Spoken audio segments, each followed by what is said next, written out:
À l'époque, j'étais jeune psychologue et j'allais la voir chaque fois que j'avais des questions à lui poser ou j'avais des choses que je n'arrivais pas à gérer ou comprendre dans mon travail avec les enfants, surtout les enfants placés et les enfants destinés à l'adoption.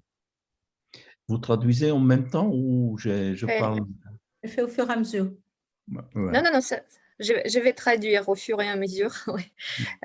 Alors, таким чином, я почну з того, що я казав про нашу спільну з Франсуазою Дольто книгу, яка називається "Судьба дитини". І, треба сказати, що я вже давно, коли був зовсім молодим психологом, вже звертався, за консультацією, за допомогою до Франсуази Дольто, коли в мене виникали питання і складнощі в розумінні дитини, які знаходилися, в процесі усиновлення. Et une de ces questions qui me revenait souvent, c'était comment faire pour découvrir qu'un enfant correspond à une demande d'un couple ou comment savoir qu'un couple est habilité et adapté et les bons couples pour recevoir un tel ou tel enfant.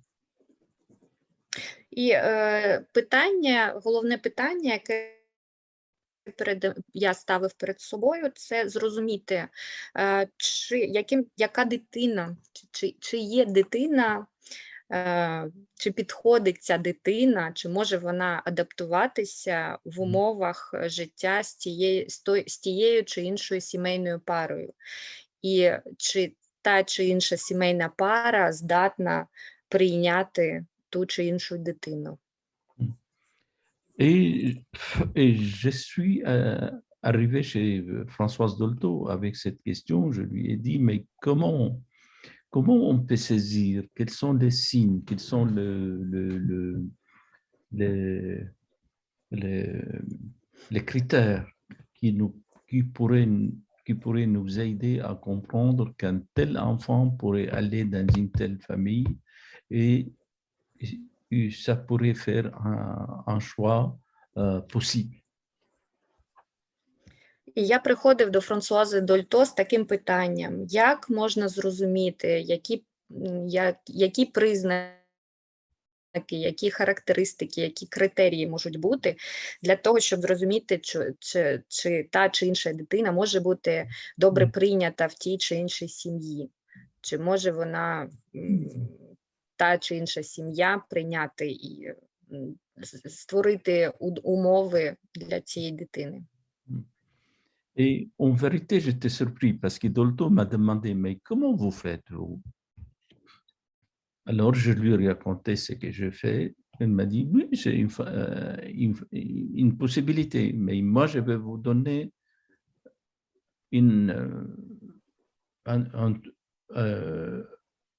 un choix simple. Vous allez voir que ça fonctionne. Et ces choix simples étaient les suivants. Vous mettez un enfant en présence d'un couple, vous demandez au couple, surtout à la mère potentielle, au père potentiel, de s'adresser à l'enfant, de lui dire ce qu'il vient à l'esprit, de parler.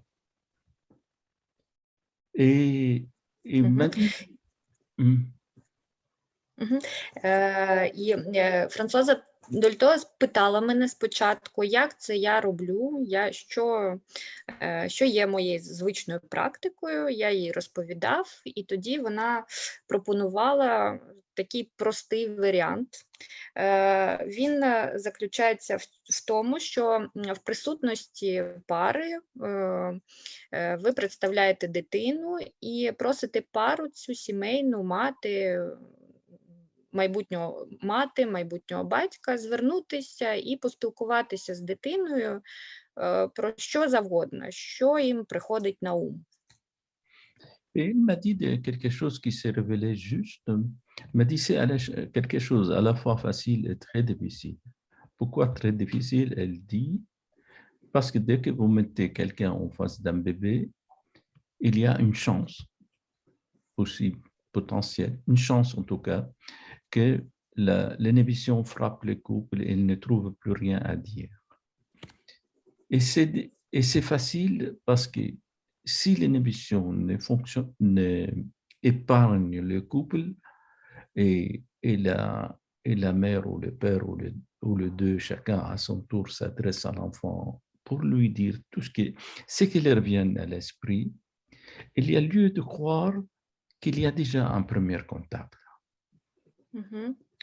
І це щось дуже просте, але й одночасно дуже щось складне. Відразу звернутися і вступити в контакт з маленькою дитиною. І ось можна побачити, що коли ця пара знаходиться в присутності дитини, коли вона знайомиться з дитиною, то є один шанс, тобто вони зможуть бути затронуті таким заторможенням, вони не зможуть нічого сказати, нічого придумати, або вони зможуть знайти якісь слова, і це буде першим контактом, першим удачним контактом. Et puis, elle a rajouté, si les parents potentiels, notamment la mère qui s'adresse à l'enfant, lui parle, et si l'enfant réagit, aussi petit qu'il puisse être, réagit, la cherche des yeux, essaye de soulever la tête, s'agite, bouge ses lèvres, c'est que l'enfant nous dit qu'il a reçu le message.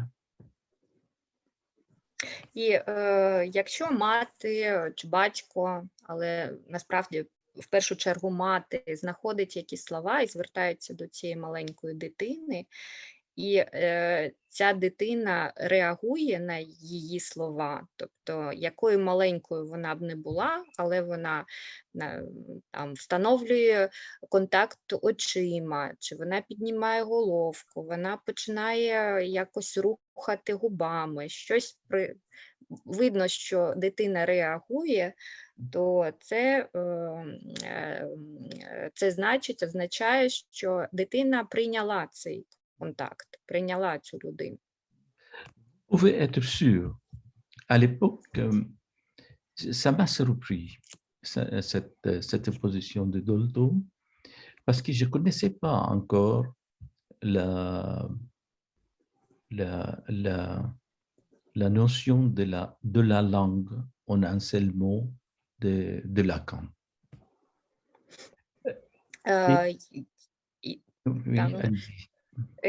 В той час ця позиція мене здивувала, тому що я ще не знав цього поняття «la langue», яке нам пропонує Лакан.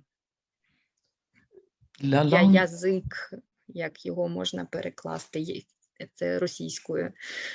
Треба подумати, як можна це перекласти українською. «La langue» – це можна не перекладати. La langue en un seul mot. Si vous voulez, pour le définir en un mot, c'est le langage de la mère, sa prosodie, sa musique, et effectivement, et ce qu'elle dit en même temps de son lien et de son hypothèse au sujet de l'enfant. Як можна визначити це поняття «la langue», ця мова, да, специфічна, про яку каже Лакан? Це мова, це материнська мова, це музика, це ритміка, це все, що мати вкладає, це звертання до суб'єкта дитини. Et cette la langue, dans ce cas-là, peut être n'importe quelle langue. Peut être,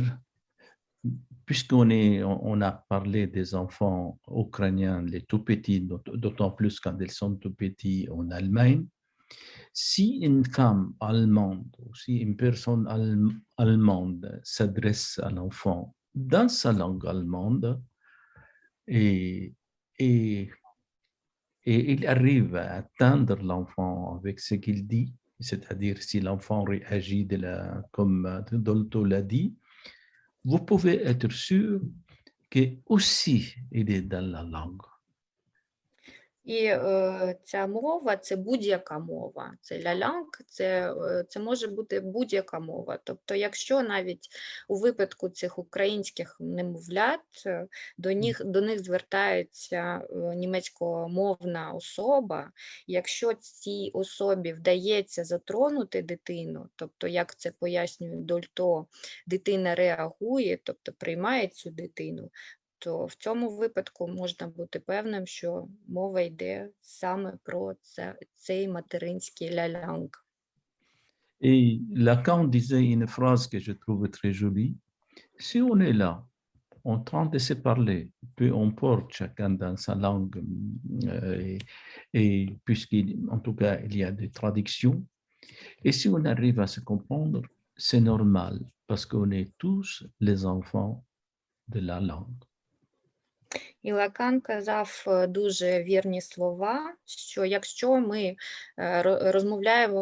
розмовляємо на різних мовах і за допомогою якогось перекладу ми намагаємося зрозуміти один одного, і нам вдається це зробити навіть без перекладу, то це тому, що ми всі є дітьми цієї материнської мови, цього лялянг.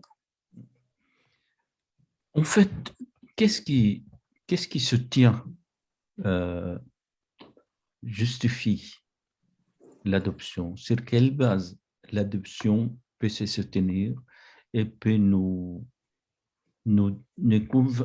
convaincre qu'un enfant et un couple ou une personne adulte peuvent vivre ensemble, peuvent être ensemble, peuvent et constituer une famille.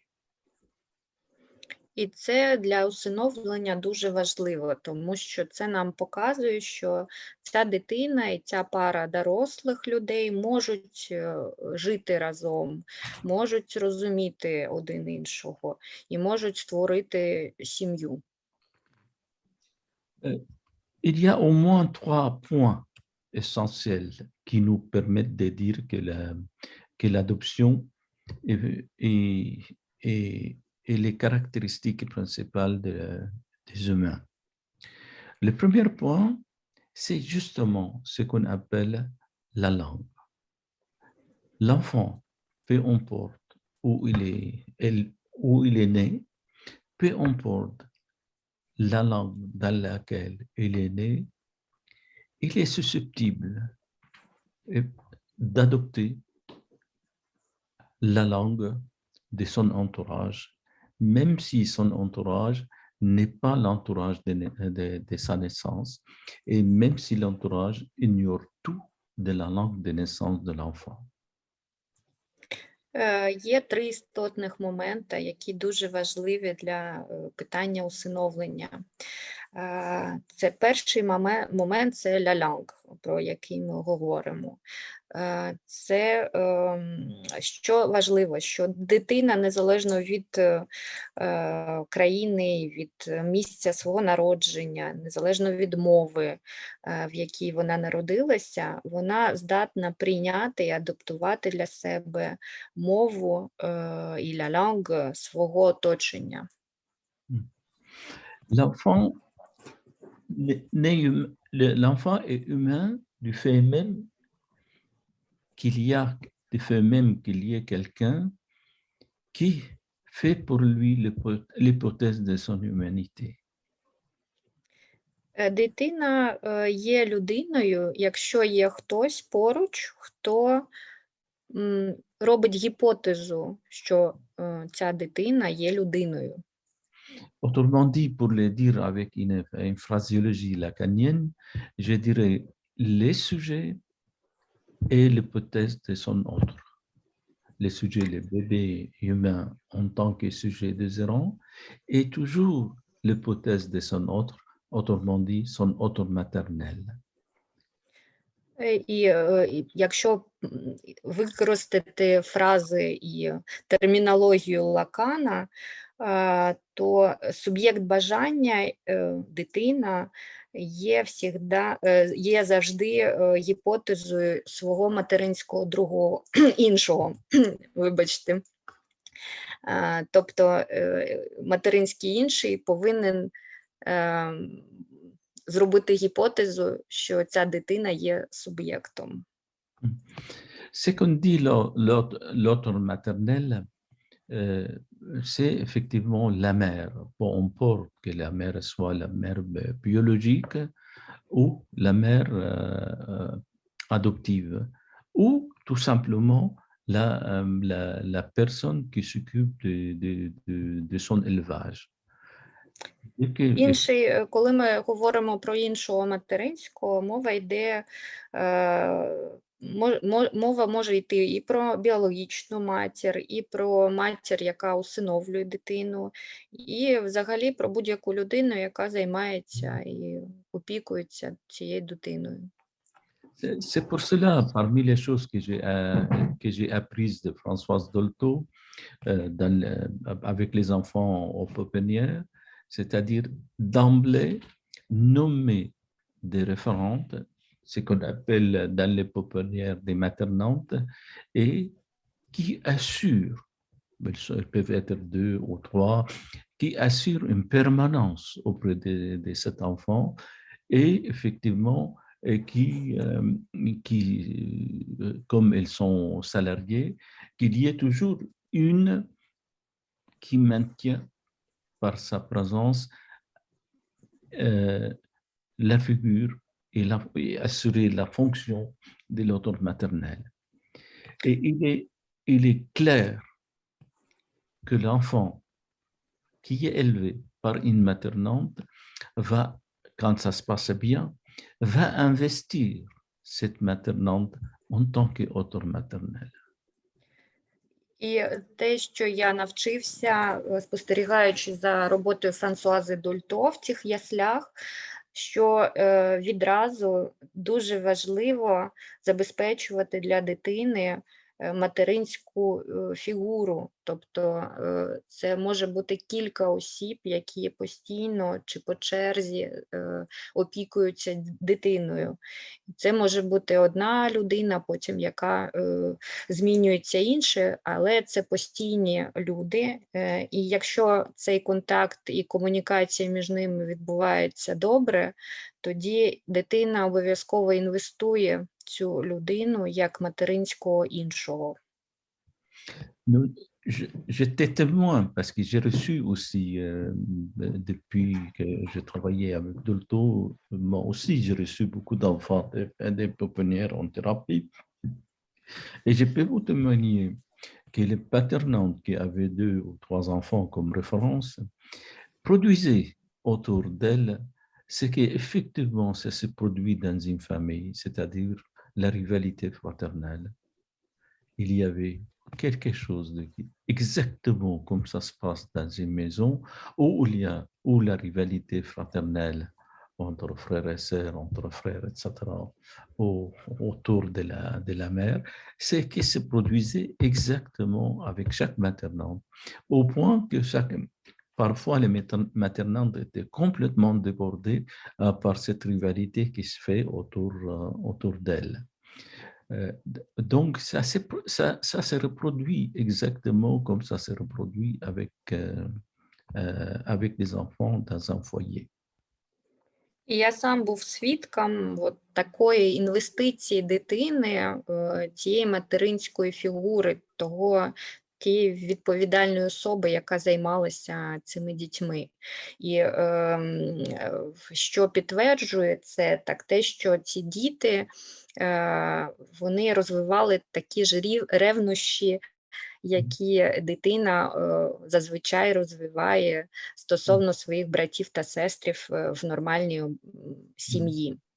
І ці відповідальні особи, які опікувалися багатьма дітьми, зазвичай там 2-3 дитини були під їх опікою,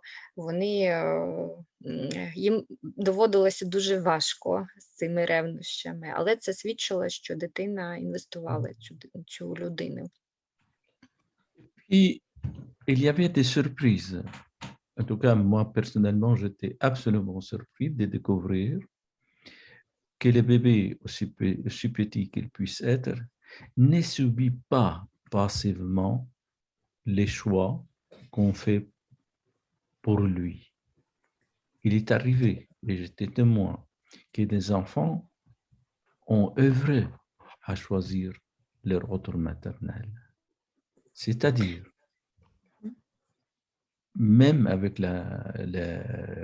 les maternantes qu'on a nommées pour eux, il m'est arrivé de voir des bébés qui se manifestent clairement, qui ne sont pas d'accord avec ces choix faits pour eux et qui élisent eux-mêmes celles qui assurer pour eux indirectement une fonction maternelle. І що мене здивувало, я був вражений навіть, що якою маленькою не була дитина, навіть це стосується самого маленького немовля, дитина ніколи пасивно не підкоряється цьому вибору, який робиться щодо цієї материнської фігури. Тобто, що я маю на увазі, навіть у випадку, коли відповідальна особа була призначена для тієї чи іншої дитини, навіть маленькі немовля могли проявляти свою незгоду з цим і обирати іншу людину, яка їм здавалася більш вдалою для цього. Mais j'ai entendu des maternantes et des responsables au niveau des pouponnières dire on ne comprend pas quand, par exemple, je donne un nom comme ça, Catherine n'est pas là, ce bébé n'est plus consolable. On n'arrive plus à consoler. Et alors que Catherine n'est pas sa maternante. Mais quand Catherine est là, cet enfant va mieux. І я, наприклад, чув такі розмови, що в яслях між цими відповідальними особами, ми не розуміємо, в чому справа. Чому, коли Катрін, якась відповідальна особа, присутня, це немовля себе добре почуває, добре веде себе, хоча вона не є відповідальною особою для цього немовля. Але коли її немає, він весь час плаче, і не можна його утішити, заспокоїти. Quand je leur demandais, mais qui c'est cette Catherine? Parlez-moi d'elle. Bon, j'ai trouvé que c'est des maternantes comme les autres, mais qui sont présentes au sein des groupes. Et je découvrais, et c'était ça une découverte extraordinaire pour moi, que quelque chose de Catherine, de son être, de son langage, de sa présence et de son attention, de son accueil, faisait effectivement d'elle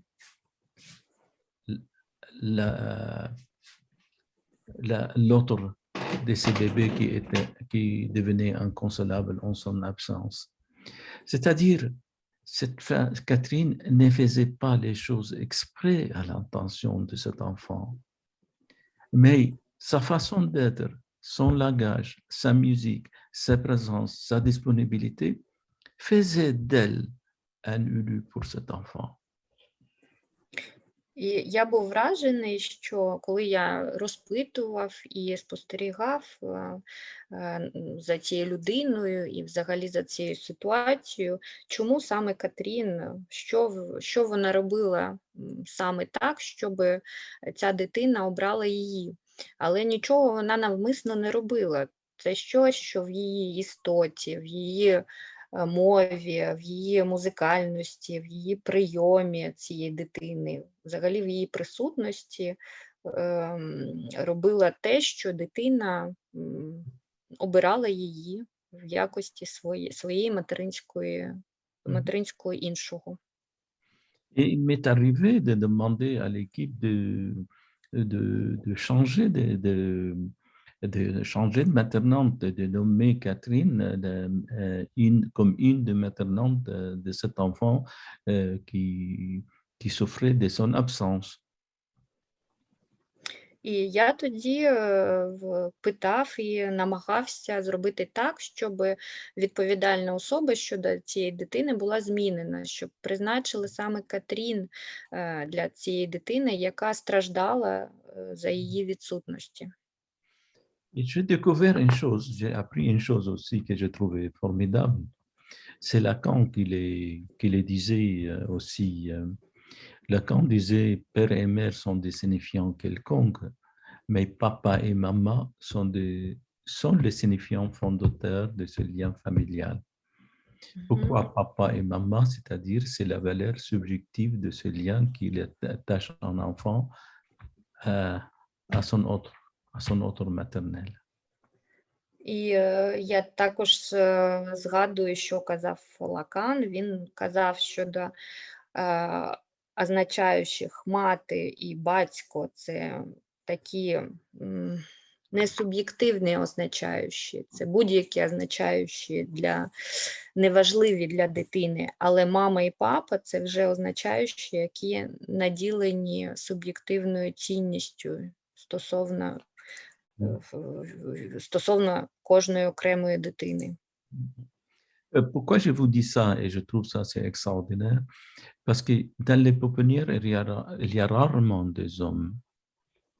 Et quand ces enfants parlaient, il y a la fonction, il y a les signifiants maman et le signifiant papa qui fonctionnait parfaitement pour chacun de ces enfants. Vous allez me dire, mais comment, qu'est-ce qu'il venait faire le papa ici dans cette histoire et comment il a fait sa place? Et je peux vous dire, et puis je voulais dire avec la surprise qui était la mienne au moment où j'ai découvert ça, c'est qu'il suffit que la maternante dit à l'enfant, maintenant je rentre chez moi parce que je vais aller voir mon mari, mon homme. Mon homme m'attend, il faut que j'aille le voir. Et le fait de nommer son désir pour quelqu'un, pour un homme, les poser pour l'enfant en tant que père potentiel, c'est-à-dire il a introduit dans le lien qu'il a avec sa maternante une fonction paternelle. Même s'il n'avait pas rencontré cet homme, mais le fait que cette femme maternante nomme un homme et nomme son désir pour cet homme, cela était suffisant pour l'introduire dans une fonction de paternelle pour cet enfant. І мене ще вразило і здивувало, що рідко в яслях працювали чоловіки. Тобто це було майже виключенням. Але це не заважало цим дітям, коли вони починали говорити, використовувати означаючі мама і папа. І тоді можна задатися питанням, звідки це означаюче папа могло з'явитися взагалі в цьому оточенні. І потім я зрозумів і помітив, що ці відповідальні материнські особи, вони говорили з цією дитиною про своє бажання, про свого чоловіка. Вони казали, що я зараз буду повертатися додому, до свого чоловіка. І цей факт просто іменування, називання цього місця, чоловіка, свого бажання, яке спрямовано десь в це батьківське місце, могло вже спричинити формування потенційного папи, тобто могло ввести батьківську функцію для цієї дитини. Et puis, comme il m'est arrivé d'accompagner ces enfants que j'ai suivis bébés jusqu'au moment où quelques-uns sont allés en adoption. Et j'avais l'habitude, quand je suivais un enfant, j'avais l'habitude de rencontrer les couples adoptifs avant le départ définitif de l'enfant chez ces couples. Et tout simplement, mon idée, c'était de leur expliquer pourquoi je voyais cet enfant, pour quelles problématiques, et pour parler un petit peu de l'histoire de l'enfant, en tout cas de ce que j'ai perçu de lui et de sa sensibilité et de la personne que j'ai perçue au cours de ce travail avec cet enfant. І коли потім, після усиновлення тієї дитини, яку я супроводжував в цих яслях, я мав зазвичай таке бажання і використовував нагоду, щоб познайомитись з парою, яка усиновила цю дитину. І я приходив до них, щоб розповісти їм про історію цієї дитини, яка була до усиновлення. Що я відчув, будучи поруч з цією дитиною, що я побачив, що я спостерігав, працюючи з цією дитиною. Il m'est arrivé de suivre un enfant et je vais vous raconter rapidement son histoire parce que j'ai appris quelque chose grâce à cet enfant. C'est un enfant qui est né sous X, qui a été accouché par une pédiatre et qui vivant seule, sans enfant. Et quand cet enfant est né, cette femme est tombée sous les charmes de cet enfant et voulait l'adopter. Mais comme elle n'avait pas d'agrément, on a refusé sa demande. On lui a dit, si vous voulez l'adopter, vous faites une demande comme tout le monde, et puis si ça marche, et vous pouvez adopter cet enfant. Toujours est-il, ça n'a pas abouti. Au bout de 2 mois, 3 mois, comme les temps nécessaires pour être sûr que légalement l'enfant est adoptable, on a trouvé un couple et le couple, mis en contact avec cet enfant, a hésité et l'adoption n'a pas eu lieu. Vous pouvez pas, oui. Ой, je vais traduire tout ça. Я вам розповім один випадок дитини, і що я дізнався про її історію. Це стосується дитини, яка була народжена анонімно, і тобто вона підлягала усиновленню потім. І педіатр, яка займалася їм, вона була зачарована цією дитиною і хотіла її усиновити. Але так як вона жила сама, вона не могла це зробити, треба було подавати заявку і слідувати процедурі офіційній. Вона цього не могла зробити. І через 2-3 місяці, коли точно ця процедура усиновлення змогла бути законною, цю дитину захотіла усиновити одна пара, яка після контакту з цією дитиною почала сумніватися, і усиновлення не вдалося. Et aussi extraordinaire que de manière inattendue, cet enfant qui était vivant, qui était très, très en lien avec son entourage, ne voulait plus regarder personne. On lui donnait les biberons, elle fermait les yeux. Elle buvait son biberon, mais il fermait les yeux comme s'il ne voulait plus voir la personne qui les nourrit, alors que c'est la personne à laquelle il était très attaché. Il était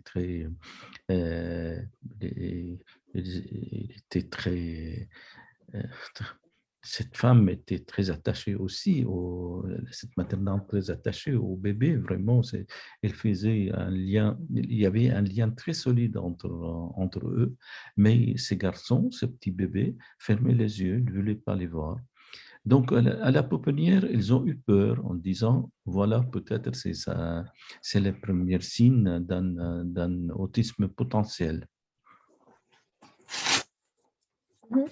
І після цього дитина, яка була дуже адаптована, яка дуже гарно вступала в контакт з іншими, вона не хотіла нікого бачити. Тобто навіть коли дитині давали бутилочку, годували її, вона закривала очі, якось кажучи цим самим, що я не хочу нікого бачити. Навіть цю відповідальну особу, з якою в цієї дитини, в цього хлопчика був дуже гарний і стабільний зв'язок до цього часу. Donc, Pardon, j'ai oublié de dire juste une phrase sur autisme. І в яслях дуже занепокоїлися і подумали, що, напевно, це є перші признаки аутизму, потенційного аутизму, який розвивається. Donc, on a envoyé ces bébés me voir, tout simplement pour être sûr, pour que la pouponnière soit sûre qu'il n'y a pas quelque chose vraiment de cet ordre-là. Et donc, j'ai reçu ce bébé avec sa maternante. Et effectivement, je constatais la même chose. Elle ne me regardait pas, elle ne regardait pas la maternante. Et la maternante lui donne à un certain moment le biberon. Elle n'a pas refusé le biberon.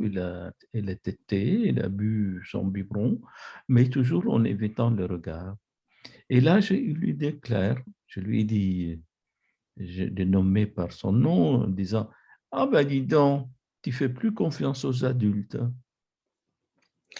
І до мене, тобто яслі направили цю дитину до мене, щоб виключити можливість потенційного аутизму. І я прийняв цю дитину з цією відповідальною особою, і вона теж дала йому бутилочку, почала його годувати. Я міг констатувати, що дитина не дивиться в очі ні мені, ні цій особі, навіть коли вона дуже добре їсть і випила повністю свою бутилочку.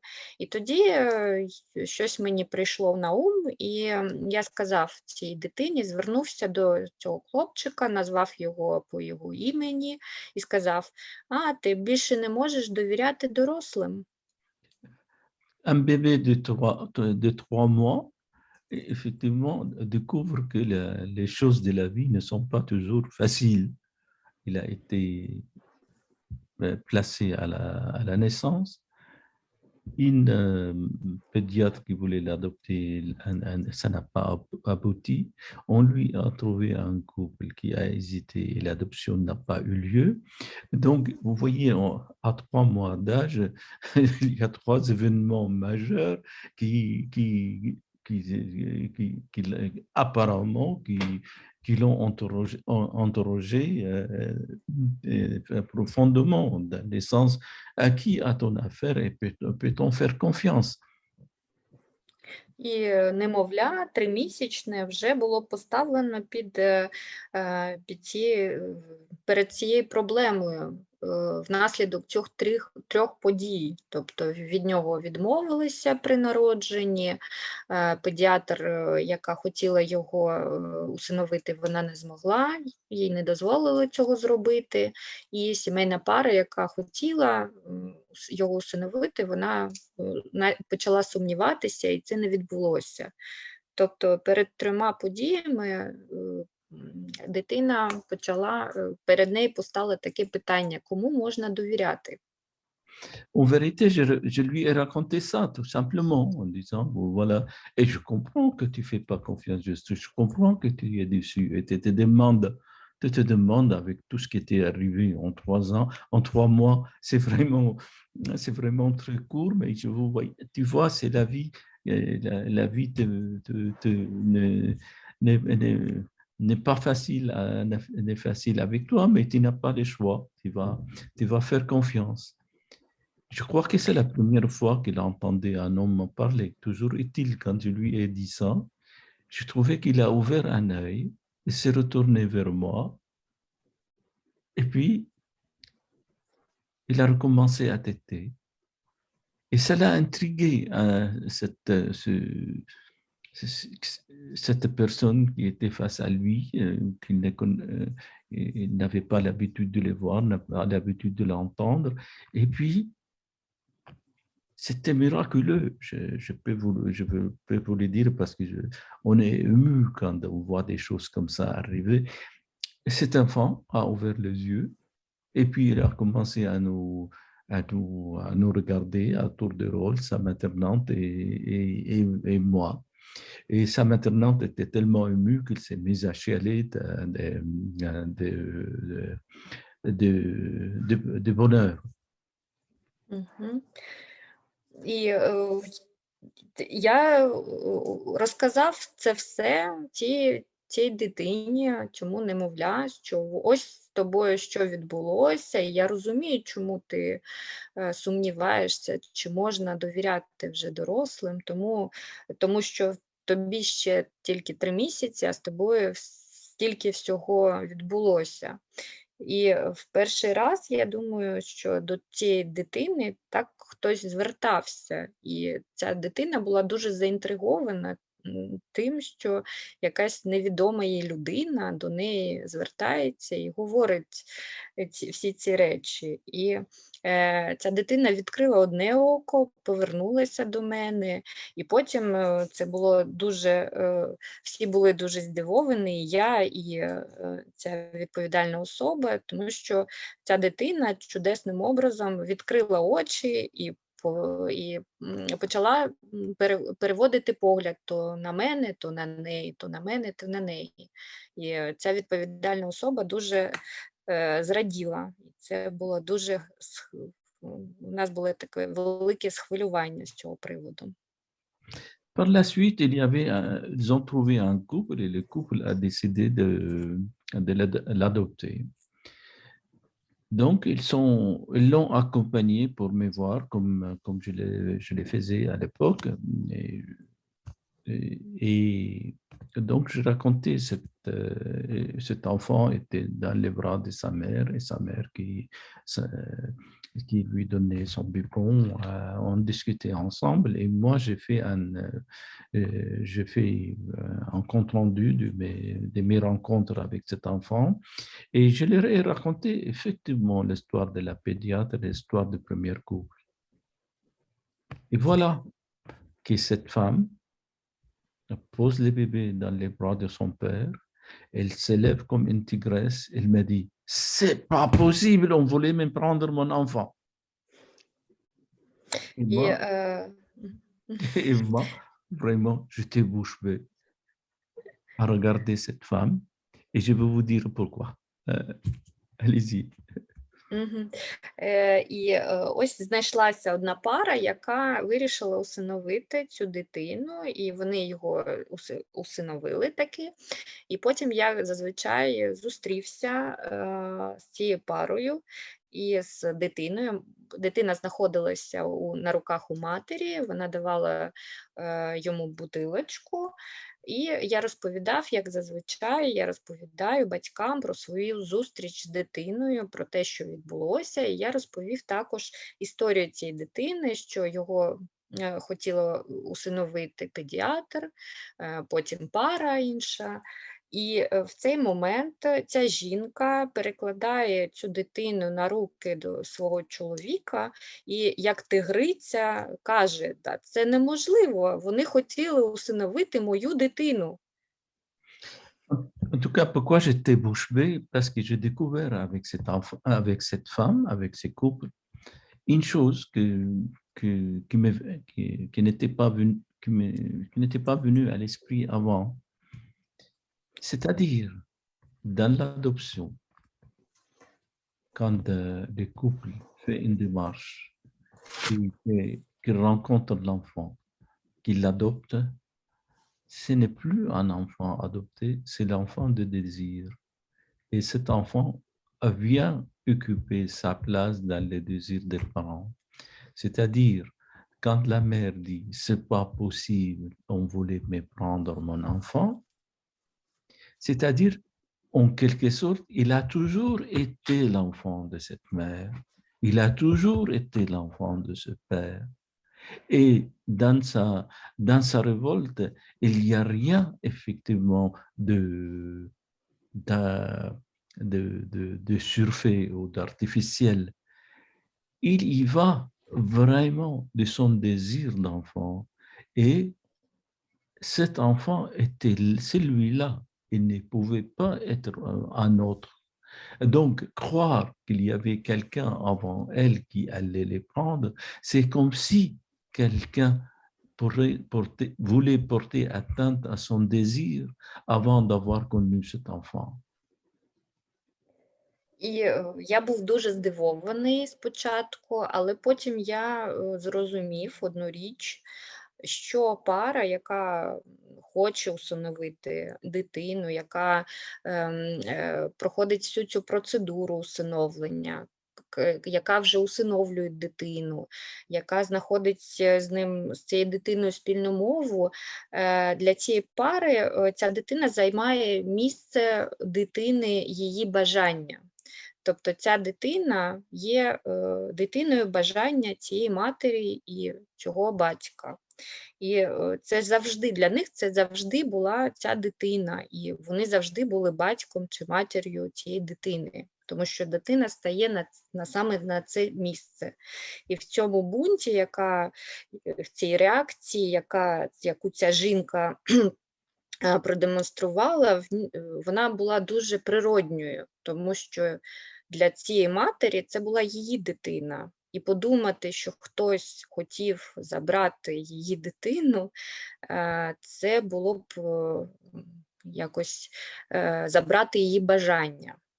Тобто для цієї матері це є, саме ця дитина є дитиною її бажання. Nazir, je vais t'interrompre.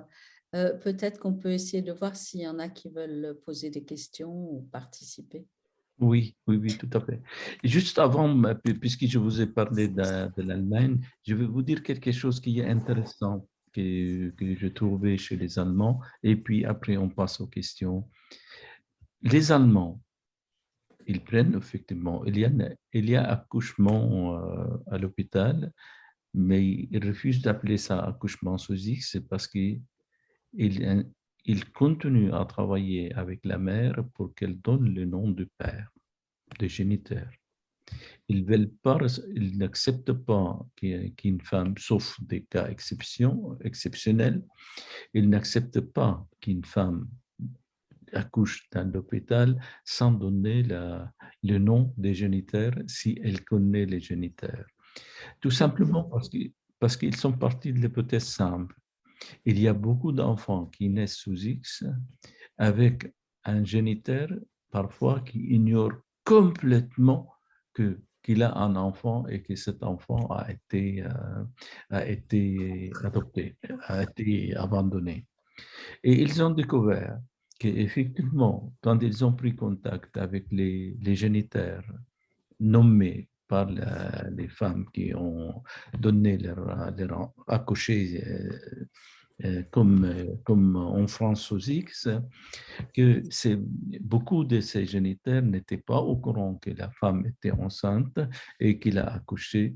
Et quelques pères géniteurs sont partis avec des enfants et ils les ont élevés eux-mêmes. Une deuxième chose qu'ils font, et en France on ne fait pas, c'est-à-dire ils mettent toujours en contact la mère qui donne son enfant à l'adoption avec les couples ou la personne adoptive.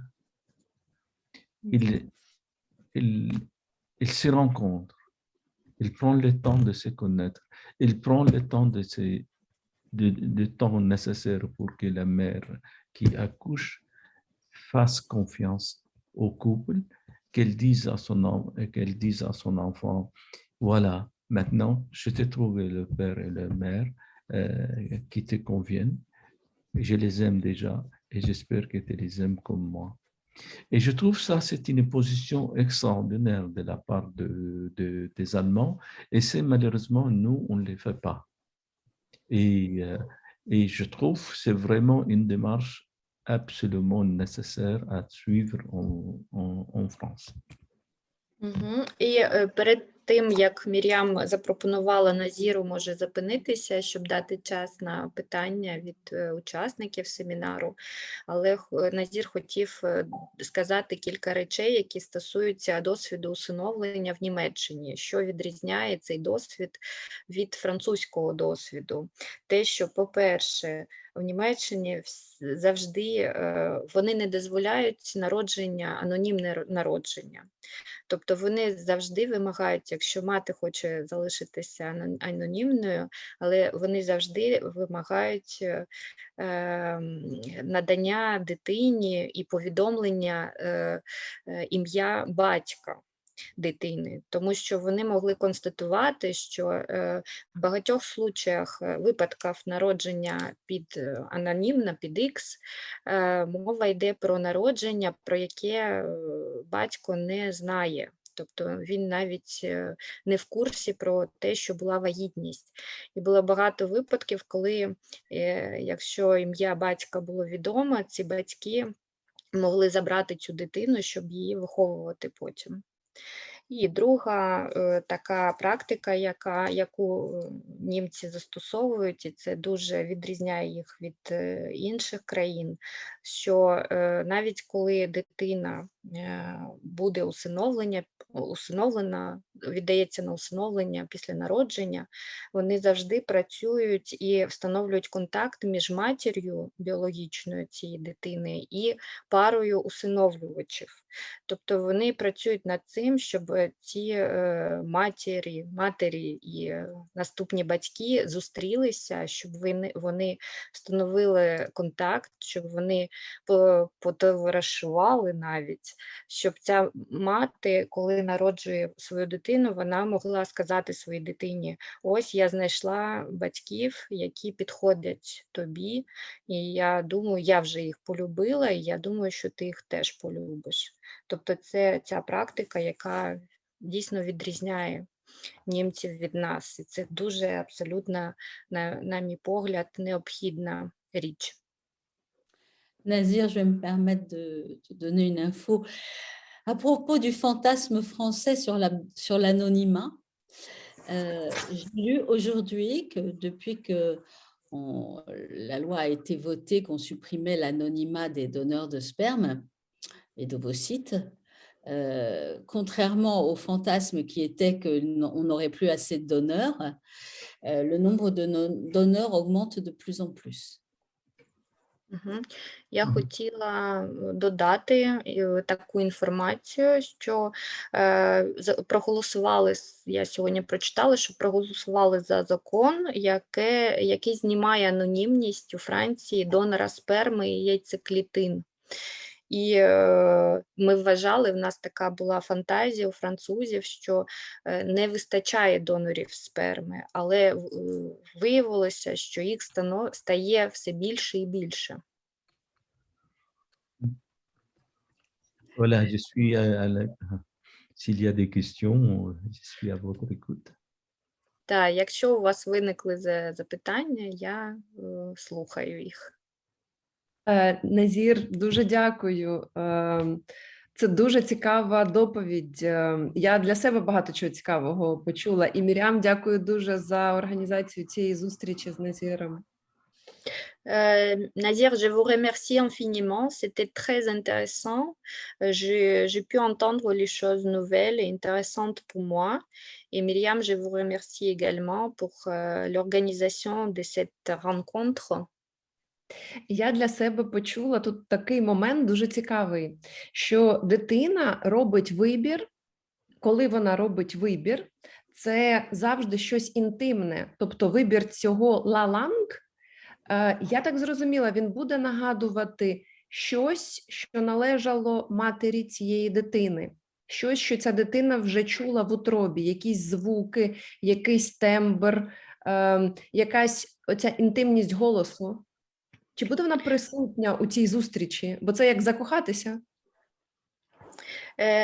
Ce que j'ai entendu, qui m'a frappé et qui m'a paru très intéressant, que l'enfant fait son choix en choisissant une personne responsable, une personne maternante, une autre maternante, ces choix. Donc, j'ai pensé, peut-être il s'agit, dans ce choix-là, il s'agit de quelque chose qui est très intime, que l'enfant a déjà connu avant sa naissance. Peut-être il a connu déjà ça dans le ventre de sa mère, qu'il retrouve dans cette personne-là.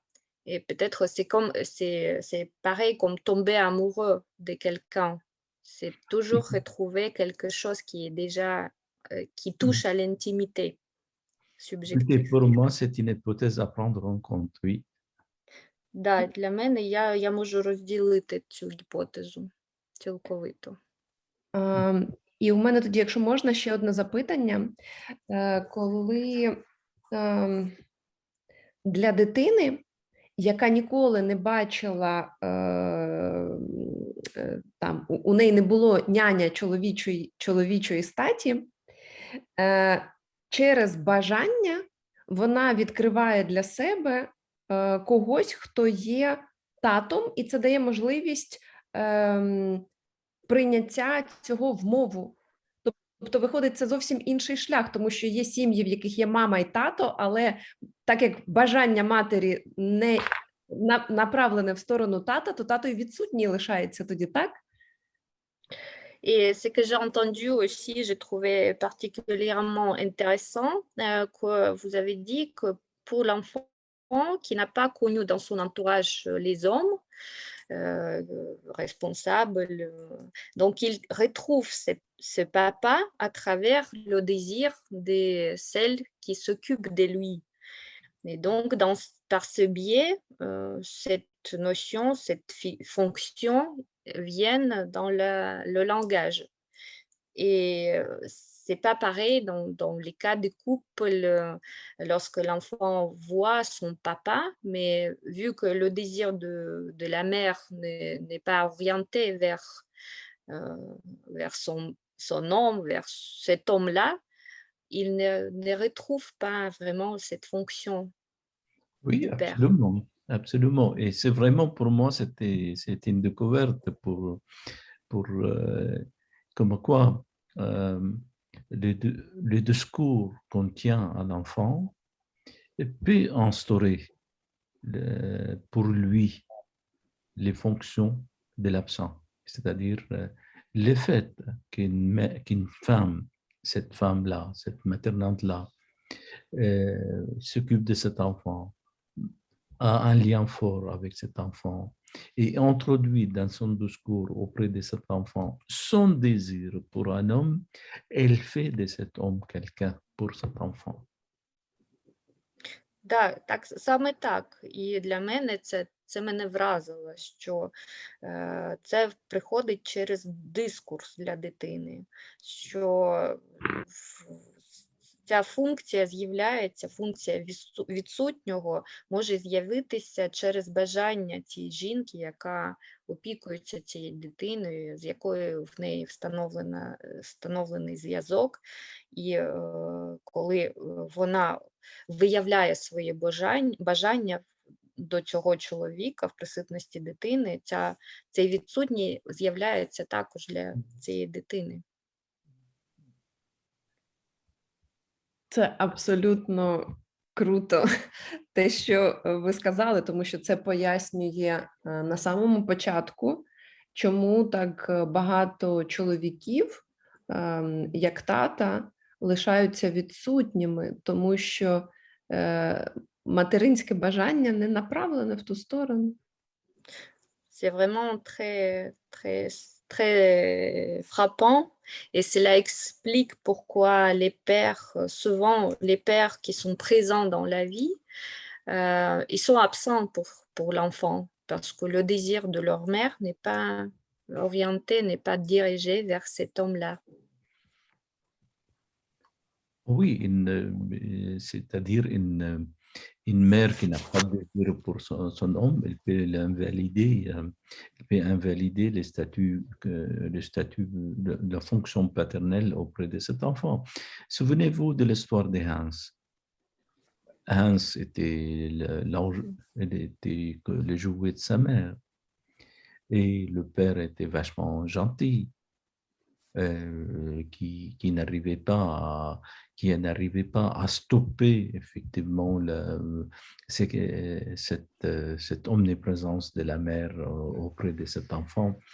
Vous vous souvenez, si vous avez une lecture récente de ce cas, que la mère introduisait Hans dans son intimité, qu'il les laissait entrer aux toilettes quand elle était aux toilettes et qui regardait sous les jupons de sa mère, et son père était gentil. Il est arrivé à Hans de dire à son père, mais fâche-toi, mais fâche-toi. C'est-à-dire, il faisait appel à quelque chose qui fait autorité pour dire, quelqu'un qui est capable de dire à cette femme stop. Mais et justement, le père de Hans était incapable de faire barrage, de stopper la toute-puissance de sa femme auprès de cet enfant. C'est-à-dire ce qui s'est passé auprès de l'enfant et de sa mère, c'était quelque chose qui était de nature à invalider la fonction paternelle, alors que l'enfant, Hans, faisait appel à ce père d'assurer de son fonction, mais il était incapable de le faire. Угу. Так, саме так, тому що мати в цьому випадку обезцінює батьківську функцію. Ви можете згадати випадок маленького Ганса, який був іграшкою для своєї матері. Ви можете пригадати, як вона дозволяла йому бути частиною і вводила навіть його в частину, в свою інтимність, вона переодягалася при ньому, він заглядав під її юбку, і батько не міг нічого з цим зробити. Він був дуже милий, дуже добрий, дуже лагідний, і навіть Ганс йому казав, да розізлися вже. Тобто якось зупини цю всемогутність материнську, зупинити яку він був нездатний. І тим самим мати обезцінювала цю батьківську функцію. Але Ганс все ж таки робив призив до батька. Він багато разів призивав батька в це місце. Дуже дякую. Хтось хоче? У когось є запитання? Merci beaucoup. Peut-être quelqu'un a aussi des questions à poser. Можна питання? Доброго вечора. Bonsoir, je voudrais poser la question. Bonsoir. Доброго вечора. Дуже дякую за вашу цікаву доповідь. Багато чого нового дізналася. Я би хотіла запитати стосовно процедури у Франції. Ви сказали, що дитина, немовля, може обрати няню людину, якій надає перевагу. А якщо, наприклад, пара пройшла необхідне опитування і хоче брати цю дитину, а дитина не визнає цю пару, тобто не йде на контакт, чи дозволяють цій парі встановити таку дитинку, чи можуть відмовити, якщо дитина не хоче, наприклад, не реагує на цих людей, або дозволяють і вже працюють з дитиною, з батьками, щоб цей контакт налагодити? Дякую. Je veux remercier également pour votre intervention et je voulais poser la question par rapport à la procédure d'adoption en France. Vous avez raconté que le bébé peut choisir son responsable, l'autre maternante dans la pouponnière. Mais dans la procédure d'adoption, si un couple a fait toutes les démarches indispensables pour l'adopter cet enfant, mais lorsque le couple entre en contact avec cet enfant-là, il n'y a pas vraiment de lien entre eux qui est créé, donc ça ne va pas. Est-ce qu'on peut refuser l'adoption dans ce cas-là? Soit il y a quelqu'un qui travaille avec ce couple-là et avec cet enfant pour aider de créer ce lien et ce contact. Oui, bien sûr qu'il y a des couples et accompagnés, l'enfant est accompagné dans un premier temps. En tout cas, l'enfant ne part pas d'emblée avec les couples. Elles vont se rencontrer une fois, deux fois, trois fois. Et une fois, effectivement, l'enfant et le couple adoptif ont eu le temps de se rencontrer, ont eu le temps de se parler, ont eu le temps de, de se connaître, disons, à minima, et le couple peut partir avec cet enfant. Mais même partir avec cet enfant, il y aura toujours une intervention au sein de son couple pour voir comment ça évolue, l'adoption. Mais contrairement aux États-Unis, au Brésil, aux autres, l'adoption en France, une fois elle est légalisée, c'est définitif. On ne peut pas se séparer de l'enfant. Aux États-Unis, on peut se séparer de l'enfant. On peut même proposer, quand vous lisez les journaux spécialisés, vous trouvez qu'il y a beaucoup de couples qui ont adopté un enfant qui les proposent à l'adoption à un autre couple. Il y en a même qui font des commerces et des ventes à un autre. Au Brésil, la même chose. On peut ramener l'enfant à la pouponnière, au foyer, en disant que en France, ça ne se fait pas. En France, pour la loi, une fois l'adoption est légalisée, c'est définitif. Il n'y a pas de retour en arrière. Мгм. Так, звичайно, відбувається супровід. Тобто спочатку дається час для того, щоб пара познайомилася з дитиною. Це не одна зустріч, це багато зустрічей, коли пара і дитина поступово знайомляться, вступають в контакт. І коли цей контакт відбувається, то тоді навіть в будь-якому випадку, якщо дитина усиновлена, потім є супровід після усиновлення. Тобто є спеціалісти, які спостерігають і навідуються до цієї пари і до цієї дитини, щоб побачити, як все еволюціонує, як все розвивається. Але у Франції, коли усиновлення відбулося, це остаточно. Тобто пара вже не може повернути цю дитину. Наприклад, в США та Бразилії це дозволено. Тобто ви можете почитати в спеціалізованій літературі, описано багато випадків, коли пара відмовляється від усиновленої дитини, чи навіть пропонує цю дитину для усиновлення іншій парі.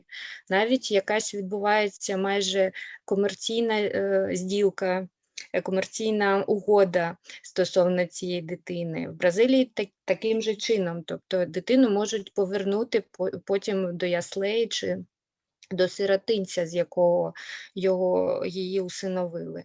Але у Франції процедура, коли дійшла до кінця, то це остаточне, тобто дитину вже не можуть повернути. І тому відбувається супровід. Дякую. Merci. Merci.